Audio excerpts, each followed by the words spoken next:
सुस्वागतम, नमस्कारम बेंगलुरु। क्या है ये Bengaluru? Global hub of technology startups, Silicon Valley of India. आजादी के समय बता दिया गया था it is going to become future of India. 40% आज इंडिया के सॉफ्टवेयर एक्सपोर्ट बेंगलुरु से हो रहे हैं। 50% से ज्यादा इंडियन स्टार्टअप अकेले बेंगलुरु के अंदर बिल्ड हो रहे हैं।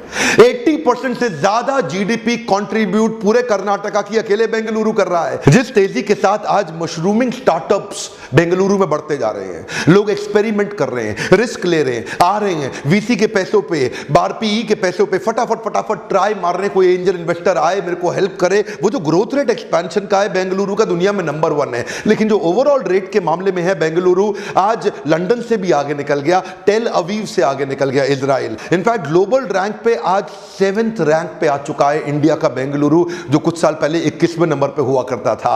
ऑफ कोर्स सियाटल को पीछे करना अमेरिका का मुश्किल है, न्यूयॉर्क को पीछे करना मुश्किल है, सिलिकॉन वैली को पीछे करना मुश्किल है, शिकागो को पीछे करना मुश्किल है, लेकिन अब 7वें रैंक पे अमेरिकन सिटीज के बाद आ चुका है। इनफैक्ट आज जो दुनिया की टॉप 20 टेक सिटीज हैं, उनमें बेंगलुरु मोस्ट अफोर्डेबल है। दुनिया भर की कंपनीज में इतना सस्ता होने के कारण आईटी आउटसोर्सिंग सारी बेंगलुरु में बढ़ती चली जा रही है।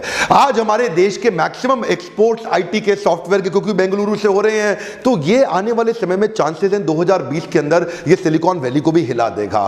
पर जितनी तेजी के साथ ये एम्प्लॉयमेंट जनरेट कर रहा है, बहुत तेज एम्प्लॉइज बढ़ते चले जा रहे हैं। सॉफ्टवेयर इंजीनियर आज आ रहे हैं बेंगलुरु के अंदर, लेकिन हो क्या रहा है, जितनी तेजी से आ रहे हैं उतनी तेजी से जा भी रहे हैं। स्टार्टअप सफल नहीं हो रहे बहुत तेजी से। पिछले 1.5 साल के अंदर हजारों स्टार्टअप चालू हुए और हजारों खत्म भी हो गए। आज देखिए, इसी के कारण बेंगलुरु एक depression capital of our country बन चुका है। ऐसा बताया जा रहा है कि 50% से ज्यादा लोग डिप्रेशन की तरफ बढ़ने लगे हैं बेंगलुरु के, क्योंकि प्रेशर बहुत ज्यादा हो चुका है। अच्छा, इसमें हो क्या रहा है कि टेक्निकल एक्सपर्टीज, टेक्निकल स्किल अलग चीज है और बिजनेस स्किल अलग चीज होती है। ध्यान दीजिए, एपीआई को समझना, सॉफ्टवेयर को समझना, इंटरनेट ऑफ थिंग्स को समझना, मशीन लर्निंग को समझना, आर्टिफिशियल इंटेलिजेंस को समझना, ये एक चीज है, ये आपकी टेक्निकल स्किल है। लेकिन बिजनेस स्किल कुछ और ही होता है। और बिजनेस स्किल की कमी से हो क्या रहा है, टेक्नोलॉजी वाले माइंडसेट के लोग आते हैं, बड़े प्रेशर में 18 घंटे काम कर रहे हैं, जिसके कारण आज Bengaluru number 1 suicide capital of our country बन चुका है। आज बेंगलुरु के अंदर हर रोज कम से कम 5 लोग रिपोर्टेड सुसाइड कर रहे हैं और कम से कम 100 लोग अनरिपोर्टेड सुसाइड भी कर रहे हैं। देखिए, एक बात बताएं, इतना तेज डिप्रेशन, एक आपको आप हैरान हो जाएंगे, Bengaluru is also the divorce capital of our country. सबसे ज्यादा डिप्रेशन बेंगलुरु में बढ़ रहा है, सबसे ज्यादा डिवोर्स बेंगलुरु में बढ़ रहा है, ये जो सबसे ज्यादा सुसाइड बेंगलुरु में बढ़ रहा है। क्यों हो रहा है? क्योंकि क्या है, ये जो फेलियर का जो प्रेशर बढ़ता हो जा रहा है, एम्प्लॉइज पे भी प्रेशर बढ़ रहा है, एम्प्लॉयर पे भी प्रेशर बढ़ रहा है। In fact IBM institute of business value and Oxford economics का कहना है 90% से ज्यादा फंडेड स्टार्टअप पहले 5 साल में खत्म हो रहे हैं। ध्यान दीजिएगा, मैं बता रहा हूं आपको, फंडेड स्टार्टअप की बात कर रहा हूं,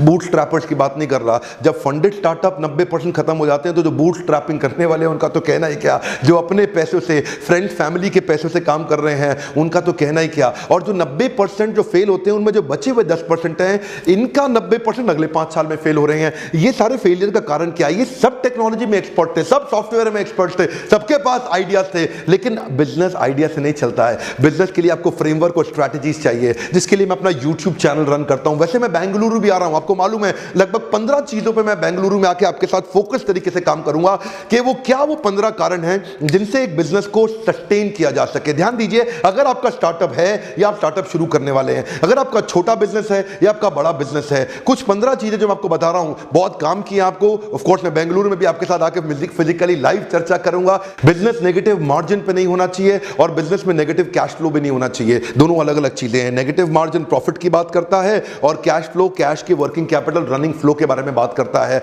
जब आप बिजनेस बिल्ड करते हैं, कॉम्पिटिटिव एडवांटेज के ऊपर बिजनेस होना चाहिए। मैं ये जो 15 चीजें डिस्कस करने वाला हूं, इनको भी ध्यान से सुनिए, हो सके तो आप आकर के मुझसे मिलिएगा भी। बिजनेस चालू करने से पहले need and urgency of the product को इवैल्यूएट करना जरूरी है। उसके बाद मार्केट साइज को इवैल्यूएट करना जरूरी है। आपका market size, terms, total addressable market size होगा कितना, फिर आपका कोका कितना निकल के आ रहा है कैलकुलेशन में, कॉस्ट ऑफ कस्टमर एक्विजिशन। ऐसा तो नहीं कि आपको कस्टमर जोड़ने में बहुत पैसा लगाना पड़ रहा हो, कॉस्ट ऑफ कस्टमर डिलाइट कैसा है, ऐसा तो नहीं आपका कस्टमर कभी खुशी ना होता हो, आपके प्रोडक्ट की यूनिकनेस कितनी है, कॉम्पिटिटिव एडवांटेज कितनी है, ऐसा तो नहीं कि जो आप माल बना रहे हो, जो आप प्रोडक्ट तैयार कर रहे हो बहुत सारे लोग कर रहे हो, आपके प्रोडक्ट का speed of transaction velocity speed to market कितनी है, ऐसा तो नहीं आपने काम चालू कर दिया पैसा 3 साल के बाद आए, आपके बिजनेस में अपफ्रंट इन्वेस्टमेंट कितनी है, इसको बोलते हैं केपेक्स, ऐसा तो नहीं कि बहुत ज्यादा पैसा लग रहा हो आपका बिजनेस शुरू करने में, क्या आपके बिजनेस में अपसेल और क्रॉस सेल किया जा सकता है, अपसेल और क्रॉस सेल से आपका टर्नओवर रातों रात डबल हो जाता है, क्या आपके बिजनेस में कोई एंट्री बैरियर है जिसके कारण आप मोनोपोली क्रिएट कर सकें, क्या आपके बिजनेस में रिकरिंग रेवेन्यू मॉडल है या नहीं है, रिपीट बिजनेस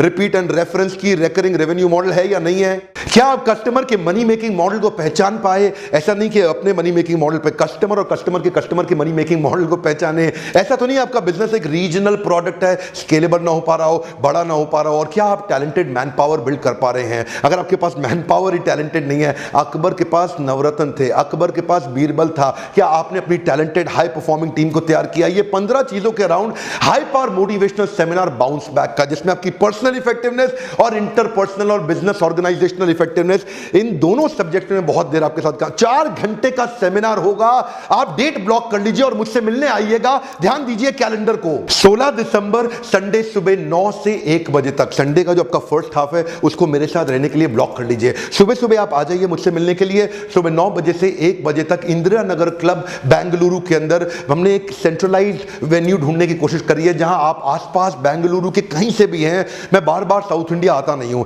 एक अपॉर्चुनिटी है, आइएगा मुझसे मिलने के लिए, आप इंडिविजुअल बुकिंग के लिए या बल्क बुकिंग के लिए इसी बोर्ड लाइन नंबर पे फोन करके अपनी सीट ब्लॉक कर लीजिए, मेरे सारे इवेंट्स हाउसफुल जाते हैं, लोगों को बाद में टिकट मिलती नहीं है, पहले टिकट ब्लॉक करने का आपको बहुत फायदा होगा। अच्छा, इसमें 4+1 की स्कीम भी है, फोन करके पता लगाइए ये 4+1 की स्कीम क्या, कहीं ऐसे आपसे फायदा छूट ना जाए। और एक रिक्वेस्ट करूं, मैं चाहता हूं बेंगलुरु के अंदर इस वीडियो को फैला दीजिए, आसपास के शहरों में वीडियो को फैला दीजिए, डॉक्टर बिंद्रा का बार बार साउथ इंडिया आना नहीं होता है। और एक बात बताऊं, ये दुनिया का बेस्ट पर्सनल इफेक्टिवनेस और ऑर्गेनाइजेशनल इफेक्टिवनेस का एकमात्र सेमिनार जिसको बाउंस बैक सीरीज बोलते हैं, दुनिया का नंबर 1 एंटरप्रेन्योरशिप का यूट्यूब चैनल बनाने के लिए, मोस्ट सब्सक्राइब्ड, दुनिया का most viewed entrepreneurship YouTube channel बनाने के लिए, वीडियोस को लाइक करके सब्सक्राइब करने और करवाने के लिए हर बार की तरह आप सबका दिल से प्रेम पूर्वक धन्यवाद। नमस्कारम बेंगलुरु।